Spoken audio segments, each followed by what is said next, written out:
Je sais pas. Ah oui, voilà, je rétablis la vidéo et le son. Donc bonsoir à tous, bonsoir à toutes. Je vous souhaite donc le bonsoir pour cette chronique des barbaries du 2 octobre 2024.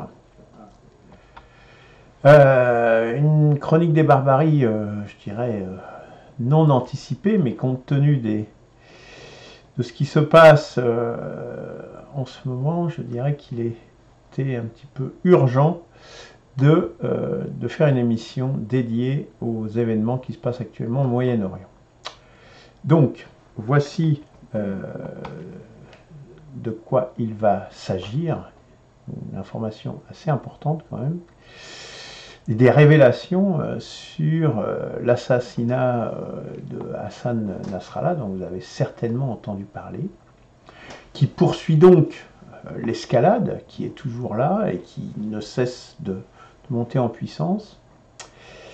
Et ça sera également l'occasion, je vais prendre le prétexte de cette situation pour dire qu'il y a une voie unique pour échapper à cette tendance barbare qui nous submerge jour après jour. Alors, avant de démarrer, je dirais, sur le vif du sujet, comme d'habitude, je souhaiterais donc vous partager une maxime de Gaston Courtois en rapport de nouveau avec ce que nous allons traiter ce soir. Ne craignez pas de faire connaître par des réunions plénières, dans des conseils restreints, ou à l'occasion de contacts individuels, vos buts d'action. Montrez-en la grandeur, la beauté, le rapport avec l'intérêt général. C'est le mot but, en définitive, qui ici est tout à fait absolument important et fondamental. C'est bien par cette voie-là que l'on peut réussir à véritablement s'en sortir en choisissant le but adéquat à la situation et essayer d'en montrer la grandeur, la beauté et le rapport avec l'intérêt général. Bon, ça, je vais prendre de ce prétexte de cet assassinat et de différents autres événements qui se déroulent dans le monde et d'autres exemples pour justement en illustrer l'intérêt et le rapport avec l'intérêt général, justement. Alors, on va rentrer directement dans le vif du sujet. Je pensais faire une émission assez courte ce soir, mais de nouveau, je m'aperçois qu'il y a toujours beaucoup de choses à dire et de donner déjà un peu de contexte. Déjà, qui est Hassan Nasrallah? Hassan Nasrallah, c'était le chef et idéologue du Hezbollah, donc qui est un parti libanais. Hezbollah, ça veut dire parti de Dieu. Mais c'est donc un chef, mais je dirais c'était également un idéologue, un intellectuel. Hein, c'était pas, je dirais, juste un chef de guerre ou quelque chose comme ça. Hein, non, c'était vraiment quelqu'un qui avait une épaisseur idéologique. Hein.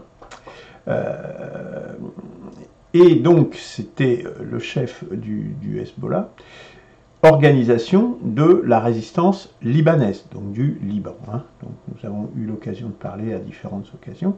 Et c'est une organisation qui a été fondée en 1982. Alors, pourquoi est-ce qu'elle a été fondée en 1982? C'est parce que le Sud-Liban, suite à une guerre israélienne, vous avez peut-être, vous rappelez peut-être des massacres de Sabra et Shatila notamment, c'était en 1982. Le Liban Sud était occupé par Israël, et donc c'était à cette occasion que ce parti s'est fondé et pour résister justement à cette occupation par Tsahal, l'armée israélienne. Donc c'est un mouvement chiite. Donc le chiisme, c'est une des branches de l'islam, c'est une des branches, la branche minoritaire, hein, mais c'est une branche quand même tout à fait conséquente de l'islam. Et dès l'origine, puisque la révolution islamique en Iran est intervenue en 1979, c'est un mouvement qui a été soutenu par le pouvoir iranien, qu'il est depuis. faut bien noter, c'est que c'est une organisation mixte. C'est-à-dire qu'elle est à la fois religieuse, bon, on voit bien le parti de Dieu, hein, mais c'est également une organisation politique qui se présente donc aux élections, et également avec une branche militaire. Je dirais qu'on pourrait la comparer à l'IRA, l'armée républicaine irlandaise, mais en plus compacte, je dirais, parce qu'il y avait différentes branches dans l'IRA, le Sinn Féin, etc., les organisations militaires, l'IRA, armée républicaine irlandaise. Voilà, alors que là, tout est fusionné, enfin fusionné. Il y a un seul nom, en fait, c'est le vitrine pour ces trois axes, je dirais, hein, religieux, politique et militaire. Donc voilà ce qu'est le... Voilà. Alors déjà, d'ores et déjà, je voudrais tirer une première conclusion qui reviendra, donc que je rappellerai à la fin de cette émission, sur les leçons, sur les conclusions qu'il faut absolument tirer, et qu'est-ce qu'il faudrait faire en définitive. La première conclusion, c'est que les mouvements religieux, c'est vrai là, mais ça peut être vrai également dans d'autres pays, les mouvements religieux se substituent au mouvement politique, puisque c'est un mouvement, on voit bien, mixte à la fois religieux et politique. Et c'est tout à fait important dans les pays arabes, puisque à toute une époque, ce n'était pas le cas. Le nationalisme arabe de Nasser, ou le parti Baas, parti arabe socialiste de Saddam Hussein et d'autres dans la région au Moyen-Orient, mais également l'Organisation de libération de la Palestine de Yasser Arafat, ce sont des mouvements purement politiques, d'orientation plus ou moins nationaliste ou socialiste, mais c'était des mouvements fondamentalement politiques. Si on veut remonter en Turquie, il y avait Mustafa Kemal également, qui était extrêmement laïque, hein, la Turquie était un pays très laïque, et dans ce courant-là, au début du XXe siècle et tout au long du XXe siècle, et on voit que sur la fin du XXe siècle, justement, il y a une bascule, et donc ça c'est très important, puisque ces partis-là ont perdu de la puissance, on pourrait citer Kadhafi également, et la politique ayant horreur du vide, eh bien, elle a été remplie par les religieux. Et je dirais, première conclusion, première leçon, c'est si on ne veut pas que ce soit des religieux, par exemple,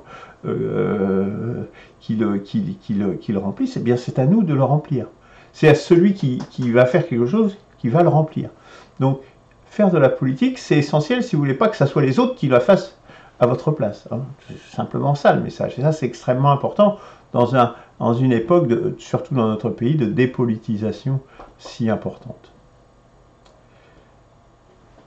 Alors revenons sur le sujet et donnons un peu plus de contexte récent, parce que bon, on pourrait remonter au 19e siècle avec le sionisme, la création de l'État d'Israël en 1948, etc. etc. Bon. Sur le contexte récent, je dirais. Donc, sur la séquence précédente, il y a eu une attaque du Hamas, donc pareil, hein, organisation mixte religieuse et politique qui se substitue à l'OLP hein, de Yasser Arafat. Donc attaque du Hamas en Israël le 7 octobre 2023 et qui, par réaction, le gouvernement israélien a procédé à l'invasion de Gaza par Tzal, donc l'armée israélienne, avec un ensemble de tueries indiscriminées, faisant une politique de la table rase, en rasant quasiment tous les immeubles. On tue les civils, des enfants, des femmes, on tire sur des hôpitaux, enfin c'est une horreur. Hein. La CPI, la CIJ, pardon, la Cour internationale de justice, donc, qui est l'organe judiciaire de l'ONU, a jugé recevable et a émis des prescriptions parce qu'elle craint un génocide, hein, à la demande de l'Afrique du Sud notamment. Donc on en est là, mais tueries indiscriminées, puisqu'ils ont aussi bombardé au Liban, ils ont aussi bombardé en Syrie, mais ça en Syrie, ils le font quasiment tous les jours depuis des années et des années et des années. Hein. C'est du terrorisme d'État, hein. Enfin, c'est bombarder un pays voisin comme ça de façon indiscriminée, donc avec forcément des victimes collatérales. Bon, voilà. Et à Gaza, c'est à puissance, et pas qu'à Gaza, puisque en Cisjordanie également, c'est la même chose. Puis est intervenu, plus récemment, à Téhéran, c'est-à-dire en Iran, l'assassinat. Donc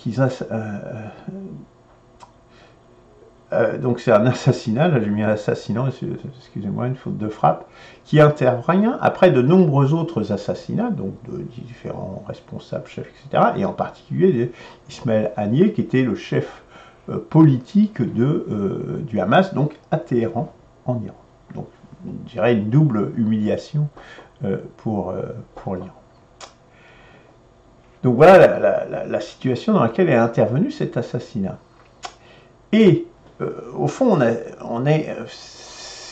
on sait qu'Israël était au courant de l'opération que voulait mener le Hamas. D'ailleurs, s'ils avaient concentré dans la bande de Gaza cette prison à ciel ouvert pendant des dizaines d'années et favorisé le Hamas, c'était justement pour atteindre cette trajectoire d'une guerre totale, généralisée, pour régler complètement le problème. Aujourd'hui, c'est... Alors là, je n'aime pas tellement utiliser ce terme d'extrême droite, mais là, on ne peut pas faire autrement. C'est vraiment l'extrême droite qui est au pouvoir en Israël. Et cette trajectoire, en définitive, c'est celle de la guerre, c'est de la solution militaire. Donc, et pour ce faire, ils souhaitent la guerre généralisée, parce qu'ils se doutent bien qu'avec les seules forces d'Israël, ils n'y arriveront pas. D'ailleurs, c'est pour ça que les Américains viennent à la rescousse, et toute une coalition qui s'est mise en place, notamment en mer Rouge, pour défendre Israël. Et pourquoi ça? Parce que, au fond, ils font le pronostic ou le diagnostic qu'à moyen terme, le sionisme, c'est-à-dire l'existence d'un État confessionnel juif qui s'appelle Israël en Palestine, est perdu. À moyen terme, s'il continue comme ça, le sionisme ne pourra pas continuer de se déployer, pour différentes raisons. La première raison, c'est une raison démographique. C'est-à-dire que il y a plus alors il y a des juifs arabes aussi, mais on va simplifier en disant d'arabes musulmans en Israël, et leur population augmente. Et augmente beaucoup plus vite que celle des juifs, je dirais, d'Israël. Hein. Donc, démographiquement, ils risquent de se retrouver à terme, à moyen terme, en minorité dans leur propre pays. Vous voyez, donc pour un État confessionnel, ça pose un gros problème. Deuxième élément très ennuyeux, c'est, tout le monde le sait bien, il y a des crises politiques, économiques, sociales, de l'hégémonie des USA. Et donc, le soutien par lequel ils tiennent ne sera peut-être pas toujours là. Et donc, pendant qu'il est encore là, c'est le moment, justement, d'en profiter au maximum et de réussir à faire que Israël s'installe de façon définitive et totale, ce projet sioniste. Et puis, troisième élément, c'est l'émergence d'un monde multipolaire avec une condamnation des agissements israéliens par quasiment toute la planète, hormis quelques pays. Et donc, les USA hein, et l'Ukraine. Et donc, c'est pour eux cette émergence d'un monde multipolaire, je dirais, plus juste et plus égalitaire entre les différents pays, ne leur va pas du tout, puisque il y a tout un tas, déjà les résolutions de l'ONU qui reconnaissent les droits du peuple palestinien, il y en a plein qui sont violés, donc ce monde multipolaire, en émergeant, ne fera que accroître cette pression sur leur pays. Donc, ils ont besoin de cela parce qu'ils se disent c'est maintenant ou jamais. Après, il sera trop tard. Ils se disent on a les cartes encore en main et il faut maintenant aller au maximum.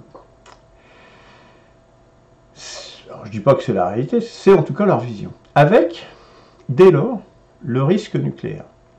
Et donc je vous mettrai également un lien vers une vidéo d'un analyste qui est un ancien pilote de chasse français, sa chaîne c'est AT Chouette. Et donc, on parle du risque nucléaire en Ukraine, mais le risque nucléaire est sans doute plus élevé au Moyen-Orient aujourd'hui qu'il ne l'est en Ukraine en réalité, avec des gens, je dirais, plus raisonnables, au moins du côté russe, au pouvoir. Or que là, on voit bien dans quelle idéologie ils sont, vraiment extrême droite, vraiment fascisme au sens propre du terme, on ne peut pas dire autrement, et la capacité nucléaire, puisque l'Iran, pas l'Iran, justement, Israël dispose de l'arme nucléaire, ce dont l'Iran ne dispose sans doute pas, on ne sait pas exactement, hein, mais en tout cas, même s'ils en disposaient, ce serait d'une puissance bien inférieure à celle dont dispose aujourd'hui Israël. Donc le risque nucléaire, compte tenu de ce contexte, est tout à fait important, sachant également que c'est tout à fait dans la méthode de Tsahal, l'armée israélienne, qui est l'anéantissement. Regardez Gaza, dans quel état c'est, tout est rasé. Hein. Même quand on va regarder en Ukraine, il y a des combats dans des villes, bon, tous les immeubles sont un peu abîmés, ou même en Syrie, hein, dans la guerre de Syrie, je me rappelle de Alep, etc. Mais il y avait quand même des immeubles qui restaient debout, si vous voulez. Là, il n'y a quasiment plus rien qui est debout. Tout est anéanti. Leur méthode, c'est l'anéantissement. On le reverra également dans les bombardements qui se font sur le Liban. Enfin, on est à des dizaines et des dizaines de tonnes de bombes larguées en quelques jours. En quelques jours. Hein. Des niveaux qui sont ceux de la Deuxième Guerre mondiale. Hein. Donc on est vraiment dans une méthode complètement d'anéantissement. Et donc le moyen de parvenir à cet anéantissement, ben voilà, si on veut changer, j'écoutais un analyste sur LCI tout à l'heure qui disait qu'il faut qu'il change au niveau qualitatif dans les moyens employés. Bon, je ne dis pas que ça va se produire, je dis qu'il y a un vrai risque et que la trajectoire, la logique actuelle mène Israël à utiliser l'arme atomique. Si vous avez regardé ce que je viens de dire, c'est tout à fait logique et c'est tout à fait dans leur logiciel, je dirais. Et d'entraîner les USA dans cette logique.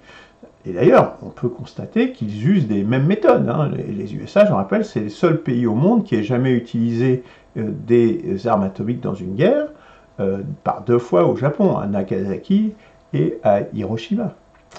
Et actuellement, d'ailleurs, ils veulent entraîner les USA, qui sont déjà là, hein, puisque de toute façon, Blinken, qui est le secrétaire, le ministre des Affaires étrangères américain, et juif aussi, hein, les 3 quarts du cabinet américain est juif actuellement, hein, le cabinet démocrate, il faut quand même le savoir, c'est quand même important, c'est pas anodin dans ce contexte. Ils sont en train d'essayer de monter une coalition alors, pourquoi faire d'ailleurs? Pour intervenir au Liban, envoyer des soldats américains au Liban? Peut-être. Voilà, je pense qu'ils sont dans les couloirs en ce moment, hein, en ce moment même, ils sont en train d'essayer de monter une coalition. J'ai des informations à ce sujet. Donc voilà la situation, avec peut-être en perspective le Grand Israël. Le Grand Israël qui... alors là, on est dans des mégalomanies, hein, mais il y a des choses comme ça qui circulent, qui iraient du Nil jusqu'à l'Euphrate, si vous voulez. Hein.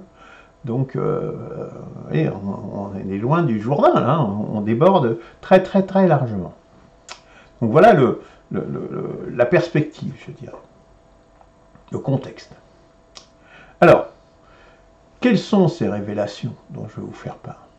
Bien, ces révélations, elles tiennent en une chose principale. L'assassinat de Nasrallah a été réalisé à cause du président iranien. De nouveau président iranien, Massoud Pezeshkian, qui a été élu là cet été comme nouveau président iranien et qui est un réformateur. Nous allons voir pourquoi et nous allons voir comment dans cette émission. C'est ça la révélation principale et comment ça s'est déroulé en réalité. Sachant que c'est un libéral convaincu, qui est un admirateur de l'Union européenne, un admirateur des révolutions capitalistes qu'il y a eu en Angleterre, en France, etc. C'est un libéral convaincu, si vous voulez. Donc ça, c'est extrêmement important. Ils partagent la même idéologie que ceux qui nous gouvernent. Et il a été élu suite à la mort de Raisi. Donc il a été élu, donc ça veut dire qu'il y a une majorité de la population en Iran, en tout cas de ceux qui ont voté, qui sont pour, alors je ne sais pas si c'est le libéralisme, mais en tout cas qui sont pour des changements allant dans cette direction. Et il a été élu suite à la mort de Raisi, qui a été tué dans un accident d'hélicoptère. Un accident d'hélicoptère, d'ailleurs, on y reviendra peut-être dans cette émission, qui, à mon avis, n'est pas forcément un accident. Enfin, moi, j'ai jamais pensé que c'était un accident, très peu, même s'il y a eu des réactions, mais j'en reparlerai ultérieurement. Pour moi, ça me semble un petit peu bizarre qu'il soit mort dans un accident d'hélicoptère, surtout dans les circonstances dans lesquelles ça s'est déroulé. Bref. Alors, dès lors, comment est-ce que ça s'est passé, justement? Pourquoi est-ce que je dis ça? Parce qu'il y a eu, en fait, une promesse de cessez-le-feu par Netanyahou, hein, dans les échanges qu'il y a entre les diplomates. Et cette promesse de cessez-le-feu au Liban, au moins, en tout cas, par Netanyahou, il mettait une condition. C'est que l'Iran ne riposte pas à l'assassinat du chef du Hamas qui a eu lieu à Téhéran, de Haniyeh, justement. Et donc, s'ils ne ripostent pas, ils disent bah, on est d'accord pour faire un cessez-le-feu. Et à l'appui de ces dires, il y a eu tous les diplomates américains, et je dirais toutes leurs colonies, hein, dont la France, qui ont été à l'appui de ces dires, ah oui, et puis même la Turquie, le Qatar. Et il s'est même dit qu'il y avait un accord secret entre les USA et la présidence américaine, pour dire la présidence iranienne, pardon, pour dire oui, il y aura un cessez-le-feu si vous ne ripostez pas, etc. Bon, voilà la situation. Mais, dès lors, dans cette situation, l'Iran dit à Nasrallah, donc le chef du Hezbollah qui a été assassiné, il va y avoir un cessez-le-feu imminent, il n'y a aucun problème, vous êtes en sécurité, tout va bien, il suffit de ne pas réagir, de rester calme et de pas trop, de faire des actions symboliques, mais de ne pas monter dans l'escalade, de ne pas répondre au coup par coup, et on va réussir à obtenir un cessez-le-feu au Liban. Il faut bien savoir que moi j'avais entendu à l'époque, il y a quelques semaines de ça, justement qu'il y avait eu des grosses disputes et des gros doutes des parts des membres du Hezbollah sur ça, sur le fait qu'il y aurait un cessez-le-feu imminent.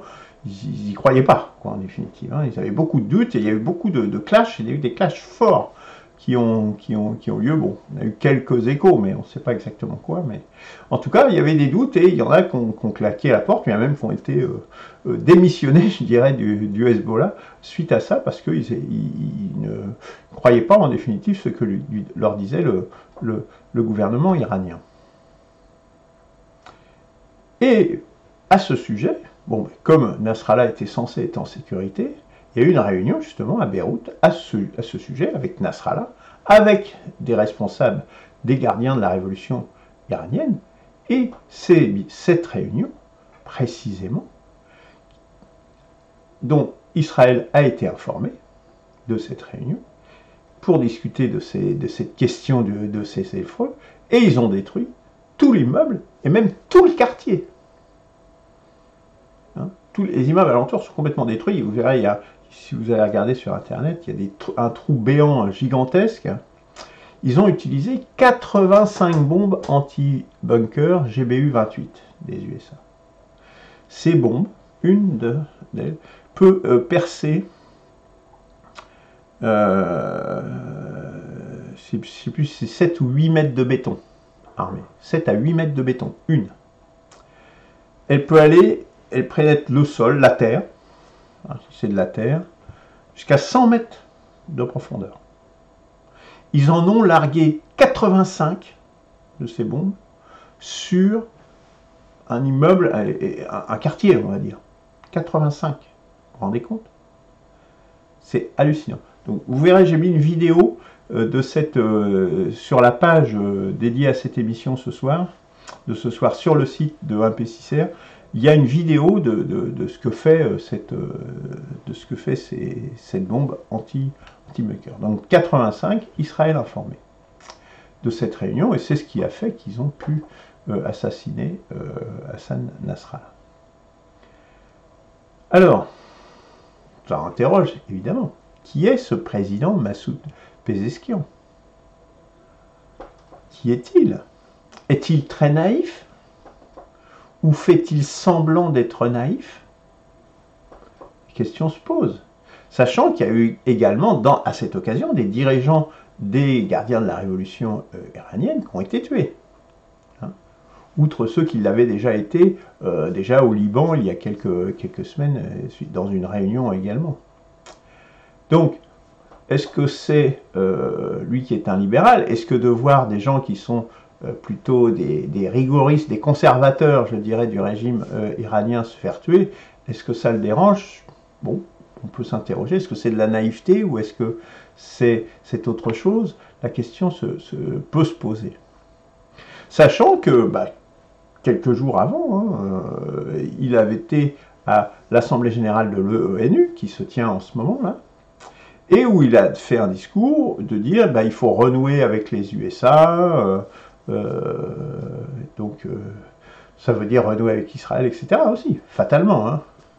Donc renouer les accords face aux sanctions sous lesquelles est l'Iran depuis des années, hein, comme un certain nombre de pays. Sanctions américaines, mais sanctions avec l'extraterritorialité du droit américain, bien qui s'applique en définitive à beaucoup de pays. C'est un peu la situation de Cuba. Hein.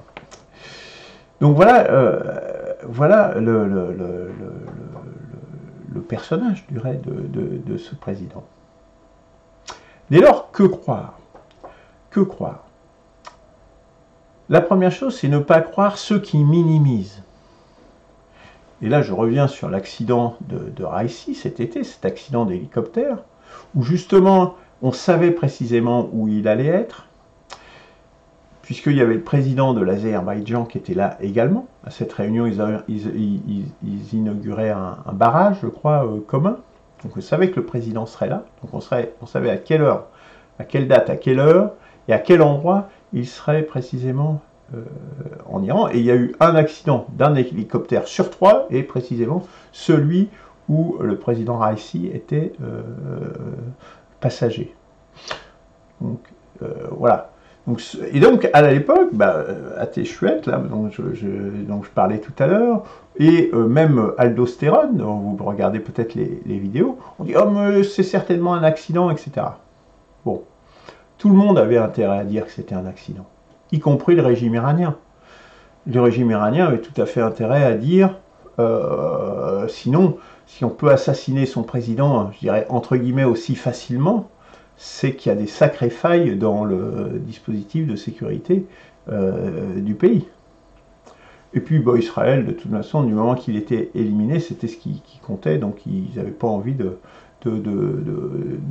rendre ça public. Donc personne n'avait envie de rendre ça public. Et donc ces minimisations, je dirais, attention, non, il ne faut pas minimiser les dégâts, ils sont importants, et le niveau de confrontation est très élevé.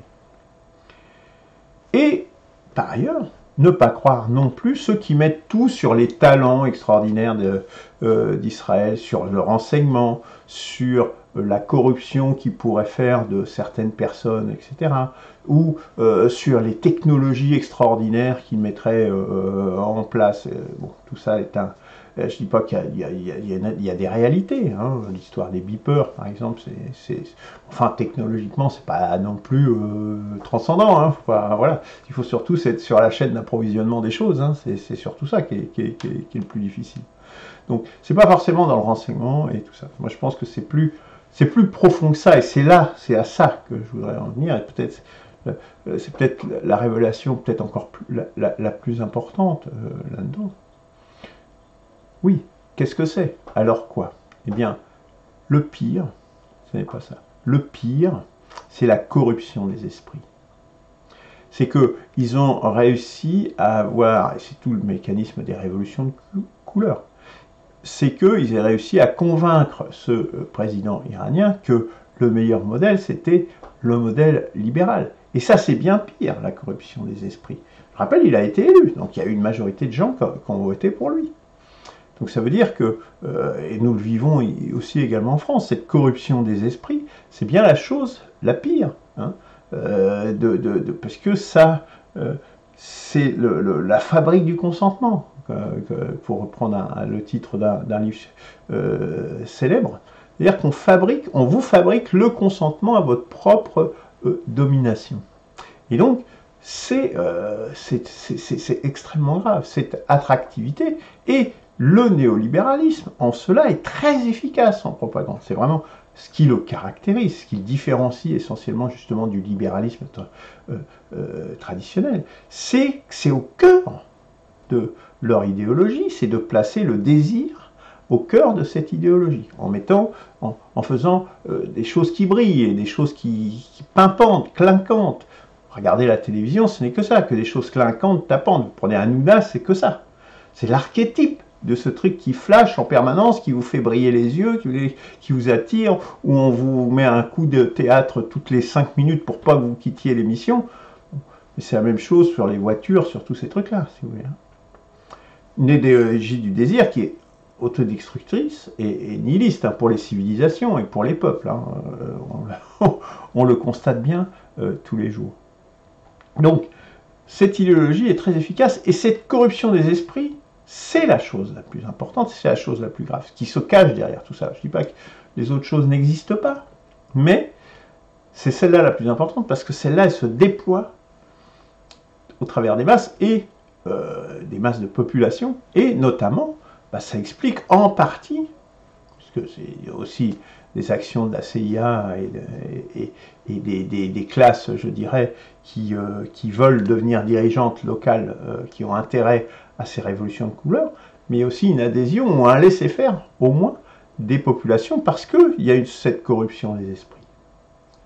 Et ça, tant que vous ne lutterez, comme nous ne lutterons pas contre cette corruption des esprits, mais nous avons perdu d'avance. C'est obligatoire. Et ces coups, ces défaites, où la victoire sera beaucoup plus difficile pour les résistants. Ceci vient en plus, pourquoi aussi c'est plus facile, en plus parce qu'il n'y a plus d'alternative. Aujourd'hui, Macron, s'il peut se permettre en France de faire ce qu'il veut et de faire un peu n'importe quoi, c'est qu'il sait qu'il n'y a pas d'alternative. Ou que s'il y avait des alternatives, que ce soit le Rassemblement national ou que ce soit la France insoumise, même le cœur de ces partis-là qui prendraient le pouvoir, il ferait la même politique à peu de choses près que celle qu'il mène. Il n'y a plus d'alternative. Le socialisme, le communisme, les nationalismes, je dirais, basiques, les fascismes, etc., tout ça a été décrédibilisé, n'existe plus. En tant que vraiment idéologie, quelque chose qui vous convainc dans le cerveau, qui vous fait adhérer à quelque chose. Tout ça est disqualifié. Alors il reste bien quelques personnes qui y croient encore à un sursaut de ces idéologies, mais non, ce sont des illusions, ça. En plus, et là c'est typiquement le cas de Nasrallah ou de plein d'autres, c'est de croire que le conservatisme est suffisant. C'est-à-dire, revenons en arrière, conservons les traditions, etc., et ça sera suffisant pour résister face à cette idéologie. Non. Le monde a montré que non, ce n'est pas possible. Aussi bien le conservatisme religieux qu'à la sauce Douguine, où il essaye quand même de faire quelques évolutions, mais bien timides, je dirais, celle de De Villiers en France, pour ne citer vraiment que quelques exemples, n'ont aucune chance. Puisque, est-ce que vous allez lutter par quelque chose qui est supérieur, qui donne envie, qui donne un espoir, par un retour en arrière, par un retour dans le passé, ou par être figé dans une époque nous venant du passé? Non. Non. C'est surtout pour les générations les plus jeunes. Ça ne peut pas fonctionner. On comprend, il suffit de l'énoncer pour comprendre que ça ne peut pas fonctionner. D'ailleurs, les conservatifs sont toujours éliminés partout, tout le temps. Toujours des nouveaux qui... C'est le combat des modernes et des anciens, et c'est toujours les modernes qui gagnent. Donc, à nous d'être modernes. C'est ça que ça veut dire, d'être plus moderne que ça ne veut pas dire, au contraire, qu'on ne va pas s'inspirer du passé, on va se puiser dedans. Mais il faut travailler à cela, et donc y travailler, y échapper à ce destin tragique, c'est certainement pas en suivant ces voies-là, mais en refaisant de l'idéologie. C'est-à-dire qu'on a rejeté le fait de faire de la politique, et on a vu que la politique a horreur du vide, et si on laisse le vide, ça va être d'autres qui ne sont pas forcément ceux qu'on souhaiterait le plus, qui vont occuper la place. Il faut refaire de l'idéologie, il faut réfléchir, il faut travailler. Oui, travailler. Et pas simplement se faire plaisir sur les réseaux sociaux ou ailleurs, ou au café du commerce ou je ne sais où. Non, il faut refaire de l'idéologie. Se dire, eh bien, on va travailler, on va essayer de se construire quelque chose qui soit une alternative, crédible, réaliste, et on va essayer d'aller là-dedans et d'essayer tous dans la même direction vers cela. Quitte à ce que ça ne soit pas à 100% exactement ce que l'on aurait souhaité ou ce que l'on rêverait. Il faut sortir des illusions. Les rêves, c'est bien la nuit quand on dort, hein, mais les rêves éveillés mènent souvent à la catastrophe. Donc refaire de l'idéologie, c'est indispensable. Vous ne vaincrez pas une idéologie par la violence. D'ailleurs, c'est pour ça qu'ils n'arrivent pas à éliminer le Hamas, le Hezbollah ou autre. C'est parce que derrière, c'est une idéologie. Et l'idéologie, qui est une idéologie conservatrice, elle est suffisante pour résister, je dirais. Et donc, elles vont empêcher, malgré toute la violence que déploie Israël, ils réussissent à résister. Mais à un moment donné, il faut dépasser simplement la résistance et dire, proposons autre chose, une autre voie, une autre direction.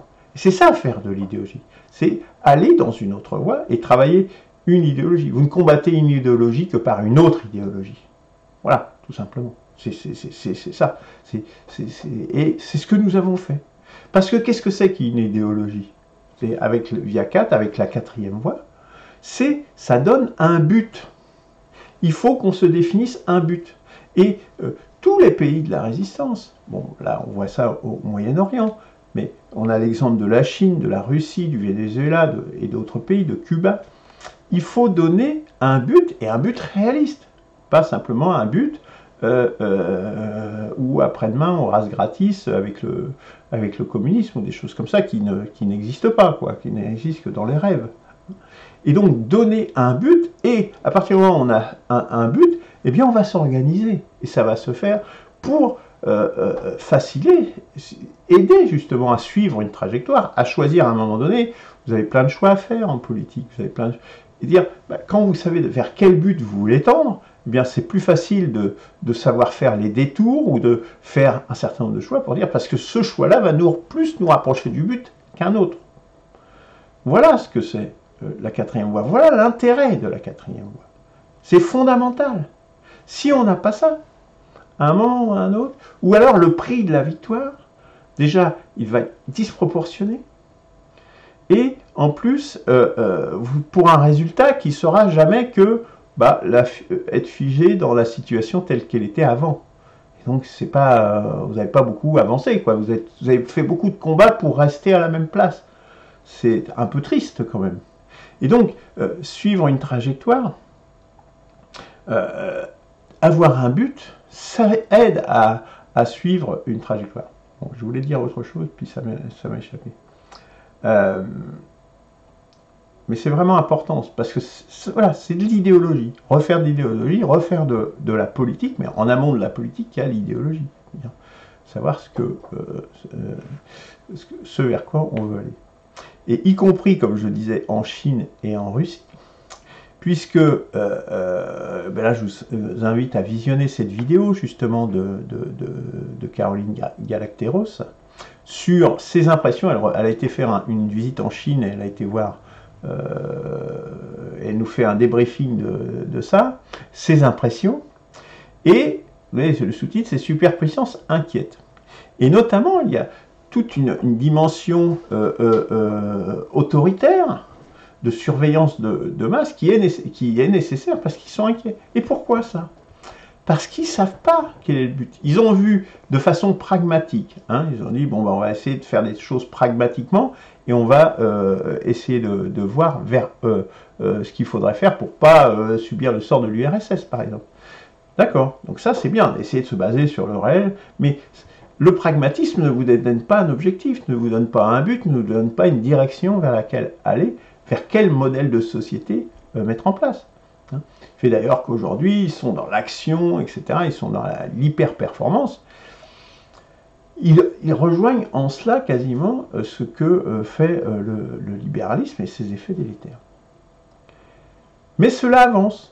Je dirais, cette quatrième voie, même si c'est de façon imparfaite, cela avance. Et je vous invite notamment à voir donc l'idéologie que développe Sarah Wagenknecht en Allemagne avec le BSW, qui a des succès électoraux importants en Allemagne en ce moment. Il y a un article du Monde diplomatique du mois de septembre sur son mouvement, justement, et il y a beaucoup de points communs avec ce que dit la quatrième voie, notamment l'alliance entre la petite et moyenne bourgeoisie productive du pays, national, et d'autre part, le salariat. C'est la base de la quatrième voie, hein, c'est un des éléments fondateurs de la quatrième voie. Il y a beaucoup d'autres choses, hein, évidemment, mais ça c'est vraiment le pilier sociologique fondamental de ces deux classes en opposition, coopération permanente. C'est vraiment ça, le cœur sociologique de la quatrième voie. Donc, ça avance puisque bah, nous convergeons, en définitive, quand on a élaboré ça, je ne pense pas qu'elle a été voir ce qu'on proposait, mais ça va dans la même direction. On voit bien qu'on est dans le sens de l'histoire, que ça va se faire, mais ça va se faire dans la douleur. Si on ne sait pas où on va, on finira par y arriver. Mais ça va se faire de la douleur, ça va se faire difficilement. Hein. Comme je dis, si on fait pour se battre énormément pour rester à la même place, ah bah, on se fatigue beaucoup pour pas grand-chose. Hein. Il vaudrait mieux essayer de sortir de l'eau du bain, hein, de la piscine, et puis de rejoindre le bord et de changer de position. Donc voilà, combat idéologique, travail idéologique, travail politique, pour savoir dans quelle direction et quel but atteindre. C'est fondamental. Sinon, si vous n'avez pas d'idéologie, bah vous ne réussissez pas à souder les gens qui sont les résistants, mais plus important peut-être encore, c'est l'idéologie, c'est aussi un moyen de mettre le doute et de faire basculer des gens qui sont aujourd'hui nos ennemis, qui sont aujourd'hui dans l'autre camp. Puisque si vous avez une idéologie structurée, convaincante, qui tient la route, réaliste, du coup, les autres disent, ah bah oui, mais comme ils n'ont pas d'alternative, on repropose une alternative. Et donc, du coup, vous dites, il y en a certains qui vont se dire, ah bah oui, dans le fond, cette chose, cette autre voie, peut-être, elle peut être intéressante à prendre. Vous voyez, c'est pas simplement pour nous, mais c'est aussi mettre le doute dans la tête, mettre le feu dans le cœur du camp adverse. Voilà en quoi c'est si important de ce combat. Et c'est le combat que nous menons. Alors, bah, dans le prolongement, bah, passer à l'initiative pour concrétiser jusqu'à cette quatrième voie, justement. Donc, je vous invite à aller voir cette émission, Mercredi de l'Espoir, du 11 janvier 2023, d'aller sur le site via4.net et de venir nous rejoindre dans les réunions que nous organisons le lundi soir en visioconférence. Inscrivez-vous sur le site Impécisseur, c'est important puisque vous allez recevoir des informations et faire partie, je dirais, de ceux qui s'engagent, de ceux qui résistent véritablement dans cette direction. Vous pourrez y participer. Bien évidemment, il y a le livre, le roman « Le but, c'est la vie », à destination des résistants, donc une autre façon d'aborder le sujet. Et puis bah, les livres émergence, les livrets émergence qui explorent justement tous ces champs idéologiques, spirituels, etc. Parce que l'idéologie se décline dans différents champs. Et puis ce travail, bah, nous le faisons également au travers du cercle du renouvellement constitutionnel et de manière plus pratique au travers de l'association Recours Constitution également. et puis du cercle du renouvellement spirituel. Voilà. C'est tout pour aujourd'hui. J'espère que cette émission vous aura intéressé, vous aura donné envie de vous engager et dans une direction. Je crois que nous sommes les seuls à proposer cela, hein, parce qu'il y a beaucoup de gens qui proposent du contenu, du contenant, mais pas du contenu, qui disent on va faire une constituante, qui disent on va faire une 6e République, mais on ne sait pas ce qu'il y a dedans, qui disent bah non, on va rester avec la 5e République, mais du coup, avec la situation actuelle, vous ne pouvez rien faire, il y a tous les conseils constitutionnels, Union européenne, etc., les gens seront bloqués. Qui disent oh, bah, il suffit de faire le RIC ou voir que le RIC constituant et tout va arriver, et puis qu'est-ce qu'on met dedans? On ne sait pas. Vous voyez? Donc, non, il faut travailler sur du contenu, il faut travailler sur de l'idéologie, sur du fond. La forme, elle vient après. Merci beaucoup. Bonsoir.